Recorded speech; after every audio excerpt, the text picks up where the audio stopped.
Hello class, कैसे हैं आप सब। आज के जो क्लास है यहाँ पर हम अपने हिस्ट्री का सेकेंड चैप्टर लेकर आ रहे हैं और यहाँ पर हम देखेंगे how the human are evolving in terms of the tools. Right, अब देखेंगे कि जो हमारा ह्यूमन है किस तरीके से डेवलप कर रहा था। लास्ट की क्लासेस में आपने देखा होगा कि ह्यूमन की हिस्ट्री कैसे चल के आ रही है ना, उसके साथ साथ किस तरीके से वहाँ पर डेवलपमेंट हो रहा था, है ना। और हमने क्या क्या देखा, कुछ उसके एविडेंसेस देखे। Right, we can say that some of the evidences like literature, like the buildings. ठीक है, अब उसके बाद हम देखेंगे how the human got evolved. अब देखिए यहाँ पर जो ह्यूमन का डेवलपमेंट है काफ़ी टाइम पहले से माना जाता है, ठीक है ना। तो अब हमने क्या करा है, हमने अपने ह्यूमन के एवोल्यूशन को बेसिकली 3 पार्ट में डिवाइड कर दिया। चलिए अब हम देखते हैं कि जो ह्यूमन का एवोल्यूशन है वो कहाँ से स्टार्ट होगा, उसके अंदर हम किन सारी चीज़ों को डिस्कस करने वाले हैं। तो आते हैं अब अपने टॉपिक के ऊपर जिसका नाम है earliest societies. It means the human are evolving and developing some of the new concept of living together. जैसा आप लोग जानते हैं सोसाइटीज़ किससे मिलकर बन रही हैं, हमारे जो ह्यूमंस हैं जब वो पास में आएंगे एक दूसरे के साथ रहना स्टार्ट करेंगे, उसी से हमारा क्या होगा, अर्लीस्ट टाइप ऑफ सोसाइटीज़ का जो एग्जाम्पल है हमें वो देखने को मिलने वाला है। तो हम क्या डिस्कस करते हैं, क्या ह्यूमंस की जो एवोल्यूशन रहा, या हम बात करें जो भी हमने डेवलपमेंट आज देखी है, जैसे हम आज कार्स को यूज़ करते हैं, बाइसिकल्स यूज़ करते हैं, बाइक्स यूज़ करते हैं, क्या ह्यूमन ने इसको स्टार्टिंग से ही इस तरीके से अचीव कर लिया था या धीरे धीरे हमने इसको अचीव किया। So we will see that it is a slow paced evolution of the human. जो भी चीज़ें वो ऑब्जर्व कर रहा था, जो भी चीज़ें वो देख रहा था, उसके साथ ही उसने क्या करा, अपने जो भी टूल्स उसने बनाए, ठीक है ना, उनके अंदर क्या लेकर आ रहा है, कुछ चेंजमेंट लेकर आ रहा है। और क्या लेकर आ रहा है, जब वो टूल्स उसने बनाए उसके अंदर उनको और इम्प्रूव करता जा रहा है। तो बेसिकली हम डिस्कस करने वाले हैं आज का जो ह्यूमन का एवोल्यूशन है उसके बारे में। तो आप देखोगे कि ह्यूमन का एवोल्यूशन कहाँ से स्टार्ट होता है, it start from a ape like creature. आप पूछोगे sir what is an app, so app is basically a monkey type animal, ठीक है ना। तो ह्यूमन कैसा हुआ करता था पहले, बिल्कुल एक वाइल्ड लाइफ एनिमल की तरह हुआ करता था, ठीक है ना, जिसके अंदर धीरे धीरे क्या हो रहा है, कुछ नेचुरली उसके अंदर डेवलपमेंट हो रहा है, उसकी बॉडी के अंदर चेंजमेंट आ रहा है, और जो उसकी जो थिंकिंग प्रोसेस थी बेटा वो भी क्या हो रही है, अब धीरे धीरे इंक्रीज होती जा रही है, डे बाय डे इंक्रीज होती जा रही है। तो हम देखेंगे द ह्यूमन जो एवोल्यूशन की हिस्ट्री रही है, it is a very long history, ठीक है। अब क्या होगा, इसी हिस्ट्री को समझने के लिए हम लोगों ने क्या किया हुआ है बेटा, इसके अंदर कुछ कॉन्सेप्ट को हम पढ़ने वाले हैं, ठीक है ना। उसके बाद हमने ह्यूमन की जो एजेस हैं, मतलब एवोल्यूशन किस तरीके से उसने किया, अपने आप के जो टूल्स उसने बनाए उसके अंदर कैसे कैसे चेंजमेंट लेकर आया है, वही आज हम डिस्कस करने वाले हैं। तो अभी तक तो हमने देख लिया चैप्टर का जो क्या था हमारा इंट्रोडक्शन, जिसको हम बोल सकते हैं एक इंट्रोडक्टरी पार्ट, जहाँ पर आपने देखा कि हमारा जो ह्यूमन है किस तरीके से अपने आप को इवॉल्व करेगा, अपने आप को डेवलप करेगा, अपने लाइफ जीने की जो उसकी स्टाइल है, लाइफ स्टाइल है, वो चेंज होती जाएगी, है ना। वहाँ पर अब वो फूड किस तरीके से अपने आप को प्रोवाइड कर रहा था, वो कहाँ पर रह रहा था। तो ये कई सारी एक ऐसा कॉमन थिंकिंग है जो हम क्या करते हैं, अपने माइंड के अंदर थॉट प्रोसेस होनी चाहिए हमारे पास कि किस तरीके से ह्यूमन ने ये सारी चीज़ें अचीव की हैं। जैसे आज हम देखते हैं अपने हाउसेस को, so these are very strongly built, right. But आप देखोगे कि आप थोड़ा सा टाइम के पीछे जाओगे तो आपको कैसा देखने को मिल रहा है, the houses are not so very we can say strong, right. उनको हम कच्चे घर बोला करते थे। तो ये क्या हो रहा है, प्रोसेस के साथ में हो रहा है, ठीक है। चलिए अब हम आते हैं बेटा अपने टॉपिक के ऊपर, और फर्स्ट हमारा जो टॉपिक है इस चैप्टर का, वहाँ से हम स्टार्ट करते हैं कॉन्सेप्ट के ऊपर, ठीक है ना। तो अब देखेंगे कि यहाँ का जो कॉन्सेप्ट है बेटा, the earliest history of the man and it's evolution, right. अब फर्स्ट हमें जो इस कॉन्सेप्ट के बारे में पढ़ना है, तो हमें क्या देखना है, the development phases of human. अब इसके अंदर हम कैसे डिस्क्राइब कर सकते हैं, कैसे डिफ्रेंशिएट कर सकते हैं। तो आप देखोगे कि हम क्या कर सकते हैं बेटा, ह्यूमन के डेवलपमेंट फेजेस को बेसिकली 2 टाइप्स के अंदर, मेजर 2 टाइप्स के अंदर डिस्क्राइब और डिफ्रेंशिएट कर सकते हैं, दोनों के अंतर बता सकते हैं। पहला क्या था? Food gatherer. गैदर का मतलब होता है इकट्ठा करना, एक जगह कलेक्ट करना। तो आप देखोगे कि जो हमारा ह्यूमन है वो किस तरीके से होने वाला था, मैंने जस्ट आपको बताया अभी। He is like a wild animal looking like an app, ठीक है। अब क्या होगा जब वो एप के जैसे दिखाई दे रहा है, मतलब एक प्रॉपर कैसा है, हम बात कर सकते हैं उसके पास इतना सोचने समझने की क्षमता नहीं थी। He is not a capable of thinking at that level in which we are now. उस लेवल में नहीं है वो। उसके साथ साथ हमें क्या देखने को मिला, वो फूड गैदर कर रहा है, मतलब जो भी उसको फ्रूट्स मिल रहा है, ठीक है ना, जो भी उसको डायरेक्ट नेचर से मिल रहा है। अगर हम बात कर सकते हैं तो उसको जो मीट मिल रहा था एनिमल्स से, ठीक है ना, जिनको वो हंट कर रहा था, तो ये सारी चीज़ें किससे आ रही थी बेटा? फूड गैदरर के टाइम से आ रही थी। अब क्या होगा, धीरे धीरे जब उसने अपने आसपास का जो नेचर है उसको ऑब्जर्व किया, उसको देखा, फिर क्या होगा, टाइम टू टाइम ये सारी चीज़ें in the 1000 years, upcoming 1000 and 2000 years, फिर क्या होगा, ये चीज़ें चेंज हो जाएंगी और वो कैसा बन जाएगा? He will become a food grower, ठीक है। अब क्या होगा बेटा, फूड गैदरर से ग्रोअर, मतलब अब उसने देखा कि हम क्या कर सकते हैं, खुद के लिए फूड को ग्रो कर सकते हैं। तो इसी के साथ ह्यूमन का आप लोगों ने देख लिया डेवलपमेंट कहाँ से हो गया, एक गैदरर से वो किस साइड आ गया बेटा? फूड ग्रोअर की साइड। फूड बनाने लग गया, उगाने लग गया वो, right. Now he is capable of growing crops, he has a knowledge of how the seeds work. Is it clear? चलिए अब आता है सेकेंड की बात करते हैं, जो आपका चैप्टर के अंदर दिया होगा। आप देखेंगे कि इन्वेंशन एंड द आर्ट्स। अब इसके साथ साथ क्या हो रहा है, ह्यूमन ने कुछ चीज़ों को इन्वेंट करा, है ना। इन्वेंशन के साथ साथ ही क्या होगा, these are a way where we can say that humans have comforted their life. आप देखोगे कि जैसे ही फायर की जब वो इन्वेंशन कर लेगा तो उसको क्या देखने को मिलेगा, उसकी जो लाइफ है वो ईज हो जाएगी, है ना। और उसके साथ साथ क्या देखने को मिलेगा आपको कि यहाँ पर अब वो अपने फूड को कुक कर सकता है, और क्या कर सकता है, उस कुक फूड के साथ साथ अपने आप को सिक्योर कर सकता है। अब सर आप बता रहे हैं कि सिक्योर कैसे कर सकता है? So as we are discussing that the development and the evolution of man comes in the nature. जहाँ तक वो कहाँ पर रह रहा है, अभी जहाँ हम देखेंगे वो ज़्यादातर कहाँ पर रह रहा है, जंगल के अंदर, है ना। He is living in the forest. तो आपको क्या देखने को मिला है, वहाँ पर वाइल्ड एनिमल्स काफ़ी ज़्यादा हैं, है ना। तो इन सारी चीज़ों को ही हम क्या बोलेंगे, उनसे बचने के लिए क्या यूज़ कर रहा था वो, अब फायर को यूज़ कर रहा था। चलो और क्या बात करेंगे सर, और हम बात करेंगे बेटा पेंटिंग्स की। तो आप देखोगे जहाँ पर भी वो रह रहा था वहाँ पर हमें कई सारे ऐसे प्लेसेस हैं इंडिया के अंदर, आउटसाइड ऑफ इंडिया, फॉरेन के अंदर, जहाँ पर हमें क्या देखने को मिल रहा है, द केव पेंटिंग्स।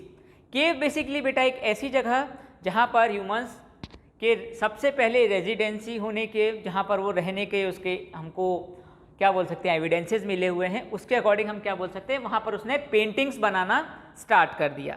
तो आप देखोगे कि धीरे धीरे चेंजमेंट आ रहा है, अब वो एक सेटल्ड लाइफ की ओर मूव कर रहा था, ठीक है। इतना समझ में आ गया?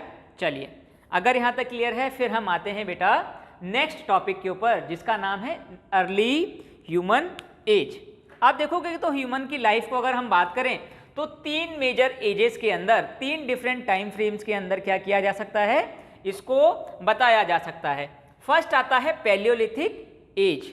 चलो हमने जो फर्स्ट टॉपिक में डिस्कस किया था बीसी एंड एडी के बारे में, है ना। अब हम देखेंगे बेटा कि 12,000 ईयर्स बीसी, मतलब आज से अराउंड 14,000 ईयर्स अगो, तब क्या था, ह्यूमंस क्या कर रहा था बेटा, जो भी लाइफ आएगी वो किसके अंदर आएगी, उसकी पैलियोलिथिक एज के अंदर। तो आप देखो कि पेलियो प्लस लिथ ये 2 टर्म से मिलकर बना हुआ है। जो आपका पैलियोलिथिक टर्म है बेटा, ये 2 टर्म से मिलकर बनी हुई है, जिसका मीन क्या निकल कर आता है, रो ओल्ड स्टोन एज, ठीक है ना। यहाँ पर आपको जो भी स्टोन्स के टूल देखने को मिलेंगे, यहाँ पर बेसिकली कुछ भी उन्होंने टूल्स नहीं बनाया है, बस वो अपनी लाइफ को कंटिन्यू कर रहे थे, है ना। यहाँ पर कोई भी ऐसा खास हम कह सकते हैं डेवलपमेंट ऐसा देखने को नहीं मिल रहा था, बस वो थोड़ा बहुत यूज़ कर रहा था, अपने आप को खाना खा रहा था। Is it clear? अब आते हैं बेटा सेकेंड मीजोलिथिक एज के पास। अब यहाँ पर क्या होगा, जो स्टोन का यूज़ करना उसको आ जाएगा। धीरे धीरे आप देखोगे कि जो earliest development of stone tools, कि जितने भी अब वो टूल्स बनाएगा, क्योंकि उसके पास मेटल की नॉलेज नहीं है, ठीक है ना। जब मेटल की नॉलेज नहीं है तो वो क्या करेगा, स्टोन्स मतलब जो भी चीज़ें उसके पास अवेलेबल हैं उनसे वो टूल्स बनाने लग जाएगा। इसी के साथ क्या होगा, आप देखोगे कि वो किलिंग करेगा, हंटिंग करेगा एनिमल्स की, ठीक है ना। तो ये कब से स्टार्ट होती है बेटा, अराउंड 12,000 ईयर्स से लेकर 10,000 BC यानी कि 2000 ईयर्स का जो इसका टाइम स्पेन माना जाता है वो किसके अकॉर्डिंग माना जाता है, मीजोलिथिक एज के अंदर। क्लियर है इतना। अब आता है बेटा third, the third is neolithic age. यहाँ पर क्या होगा, जो टूल्स होंगे बेटा, यहाँ पर जो इन्होंने टूल्स बनाए, अब मैंने आपको भी बताया कि human have a thinking and knowledge, ठीक है ना। थिंकिंग प्रोसेस उसकी काफ़ी ज़्यादा है अदर एनिमल्स के अगर कंपेयर किया जाए। तो यहाँ पर क्या होगा बेटा, नियोलिथिक एज की जब हम बात कर रहे हैं तब आपको क्या देखने को मिलेगा, जो टूल्स हैं हमारे अब वो इम्प्रूव्ड हो चुके होंगे। मीन्स कि यहाँ पर वो लोग सीख रहे थे जस्ट, है ना, इसके बाद उन्होंने कुछ सीखा तो उन्होंने टूल्स बनाने लगे, ठीक है ना। अगर हम बात करें तो पहले वो जस्ट स्टोन्स को यूज़ करते होंगे बिना किसी शेप के, ठीक है। सेकेंड टाइम में उन्होंने एक पर्टिकुलर शेप देना स्टार्ट करा। अब हो सकता है कि वो इतने शार्प ना हो, वो पॉलिश ना हो, थोड़ा सा जो उनकी सरफेस होगी वो कैसी होगी बेटा, अनइवन होगी, ठीक है। अब क्या होगा, नियोलिथिक में जैसे ही आप देखोगे तो ह्यूमन क्या करेगा, अपनी जो पॉलिश्ड टूल्स मतलब जो उनकी सरफेस होने वाला है वो कैसा होने वाला है बेटा, वो होने वाला है एक प्रॉपर पॉलिश तरीके से, जिसकी जो सरफेस होगा वो कैसा होगा, एक फ्लैट होगा, इवन होगा। इससे क्या होगा, जो भी वो किलिंग करना चाहता है, हंटिंग करना चाहता है, वो इजी हो जाएगा, ठीक है बच्चा। तो बच्चों अब हम डिस्कस करते हैं बच्चा कि जो फर्स्ट हमने डिस्कस किया था, first age of the human evolution, किस तरीके से ह्यूमन इवॉल्व हो रहा है। तो आपने देखा था फर्स्ट जो हमारा एज है ये क्या है बेटा, पैलियोलिथिक एज, है ना। अब हमने डिस्कस किया हुआ that it will known also known as raw stone age. अब इसका मतलब क्या है, so if you see that there is a time when human doesn't have that much of knowledge. अब वो क्या कर रहा था, सिर्फ और सिर्फ जो भी वो चीज़ें देख रहा था समझने की कोशिश कर रहा था, अपने इनिशियल स्टार्ट में था जो टूल्स का बनना। बेसिकली हमने डिस्कस किया हुआ ना, सोर्सेज होते हैं कुछ हिस्ट्री के, है ना। तो उन्हीं सोर्सेज ऑफ टूल्स हमने यहाँ पर सोर्स क्या लिया है, क्योंकि उस टाइम पर किसी को राइटिंग नहीं आती थी, स्पीकिंग नहीं आती थी, ठीक है ना। तो क्या हम देखेंगे यहाँ पर, आप देखोगे कि इसका जो सोर्स हमने माना है उस किसको माना है, द टूल्स, राइट। तो आप देखेंगे कि इसका स्टार्टिंग कहाँ से हो रही है, पैलियोलिथिक एज जो हमारी वर्क कर रही है किस टाइम पीरियड से स्टार्ट होती है, अबव द 12,000 BC। मतलब आप देखोगे 12,000 BC से जो पहले की सारी हिस्ट्री है उसको किसके अंडर कंसीडर किया जा रहा है, यहाँ से हमने माना है कि that this is the last point of palaeolithic age. अब 12,000 BC मतलब आज से 14,000 ईयर्स पहले से जितनी भी हिस्ट्री आप पीछे जाएंगे, जिस तरीके से ह्यूमंस का डेवलपमेंट हुआ है वो पार्ट किसके अंदर आने वाला है, आपका पैलियोलिथिक एज के अंदर, है ना। आप डिस्कस करेंगे तो it is around 99% of the total human history. आप देखोगे ह्यूमन का जो इवोल्यूशन है इसका काफ़ी लंबा एक टाइम पीरियड रहा है ना। तो उसकी अगर हम टाइम पीरियड को परसेंटेज के अंदर कैलकुलेट करना चाहें तो 99% के आसपास जो हमारा किसके अंदर आता है, it lies between the palaeolithic age. चलिए अब देखते हैं कि इस टाइम का ह्यूमन क्या कर रहा था, कहाँ पर रह रहा था, कैसे फूड अपना अचीव कर रहा था, किस तरीके से वो अपने फूड को, हम बात कर सकते हैं किस तरीके से वो पाता था, किस तरीके से उन सारी चीज़ों को कंज्यूम कर रहा था, या फिर जो उसका फूड है क्या वो उसको इजीली अवेलेबल था, राइट। तो इन सारी चीज़ों के ऊपर हम डिस्कस करते हैं। सेकंड आता है बेटा हमारा ह्यूमन सेटलमेंट्स। बेसिकली सेटलमेंट्स को अगर हम बात करें तो इसको हम क्या बोल सकते हैं, द हाउसेस, कहाँ पर वो रह रहा था, where he is living at that time of, ठीक है, उस टाइम पर कहाँ पर रह रहा था। तो हम देखेंगे कि ह्यूमन के पास ज़्यादा नॉलेज नहीं है, उसको क्या करना है, अपने आप को अदर जो वाइल्ड एनिमल्स हैं उनसे बचाना है उसको, ठीक है ना। तो इसके लिए वो कहाँ पर रहने लग गया, तो एक ऐसी places he is looking for where he can get the water and food easily. अब आप देखोगे कि आपको फूड कहाँ पर मिल रहा है, लेक्स के पास, ठीक है ना, क्योंकि आप देखोगे कि बेसिकली जो हमारा ह्यूमन है वो डिपेंड करता है हंटिंग के ऊपर, ठीक है ना, या फिर जो भी उसको एनिमल्स एक दूसरे की हंटिंग कर रहे थे उसमें से जो फूड बच रहा था वो कंज्यूम करता था, वो खाना खाता था, ठीक है ना। तो आप देखोगे कि near lakes, rivers and caves. यहाँ पर बेसिकली वो क्या कर रहा था, अपने आप को रहने के लिए जगह ढूंढ रहा था या फिर वो यहाँ पर रहता था, ठीक है ना। अब क्या होगा, कुछ लोग ऐसा भी मानते हैं, कुछ स्टूडेंट्स के most of the persons are living in the caves, right, caves के अंदर रह रहा था। सो अगर हम डिस्कस करें तो it is also considered as a safe place, right. यहाँ पर हम कैसे कह सकते हैं कि ये सेफ है, हम देखेंगे कि जो भी हमारा ह्यूमन डेवलपमेंट है वो किसके अंदर हो रहा है, जंगल के अंदर हो रहा है, नेचर के अंदर हो रहा है ना। तो वहाँ पर आपको देखना है कि जो वाइल्ड अदर है, वाइल्ड एनिमल्स हैं, वो भी ह्यूमंस के लिए एक डेंजर हुआ करते थे, खतरा हुआ करते थे। तो उनसे क्या करता था, हमारी जो केव्स हैं वो एक तरीके से सिक्योरिटी प्रोवाइड कर रही हैं, है ना। अब देखो यहाँ पर हम बात करेंगे what he is looking like, अब वो कैसा दिखाई दे रहा था, है ना। तो अब डिस्कस करते हैं पैलियोलिथिक एज के अंदर। तो हमने स्टार्टिंग में ही डिस्कस किया था कि जो हमारा ह्यूमन है वो किसके जैसा दिखाई दे रहा है, बिल्कुल एक वाइल्ड एनिमल की तरह, ठीक है ना। चलो आप लोगों में से कुछ लोगों ने एप्स को देखा होगा, राइट, एक ऐसा पर्सन जिसको किंग कॉन्ग या फिर चिंपांजीज देखे हुए हैं ना, तो वैसे ही दिखाई देता था ह्यूमन, ठीक है ना। थोड़ा सा बैंड होकर चलता था, है ना। ह्यूमन एवोल्यूशन की आप लोगों ने पिक देखी होगी, थोड़ा सा बैंड होकर चल रहा है, अभी वो बिल्कुल अपने इनिशियल फेजेज में है ना। तो हम कह सकते हैं that humans are similar to the apes और the monkey looking like animal. ये हो गया क्लियर। अब देखो यहाँ पर आपको देखना होगा कि यहाँ से ही ह्यूमन का डेवलपमेंट स्टार्ट होगा, जहाँ पर से वो क्या कर रहा है, अपनी सारी नॉलेजेस को एक साथ इकट्ठा कर रहा है और उसको ट्रांसफ़र कर रहा है। अब क्या हो रहा था, ह्यूमंस अब एक साथ रहना स्टार्ट करने वाले थे। They are now living in a family और we can say in a group, ठीक है। तो यहाँ से ही हमें देखने को मिल गया, हमने 3 चीज़ों को पढ़ लिया, टाइम पीरियड पढ़ लिया उसका, सेटलमेंट्स पढ़ लिया और अपीयरेंस, मतलब वो किस तरीके से दिखाई दे रहा था, उसकी जो फिजिक्स थी वो कैसी दिखाई दे रही थी, जो उसका फिजिकल अपीयरेंस था वो कैसा दिखाई दे रहा था। क्लियर। तो अब हम देखते हैं बेटा the source of identification of this age and which is considered as one of the most point of this topic. आप देखोगे कि यहाँ पर कैसे पता चल रहा है कि ये वाला टाइम किसका रहा होगा बेटा, हमारा पैलियोलिथिक एज से कंसिडर्ड किया जा सकता है, ठीक है। तो हम देखेंगे रॉ स्टोन टूल्स, मतलब जो टूल्स होंगे बेटा वो बहुत रॉ होंगे, मतलब आपको देखने को मिलेगा कि बस ऐसे हैं जो उसको कहीं ना कहीं से मिल गए हैं, उसने इसमें कोई भी इम्प्रूवमेंट नहीं किया।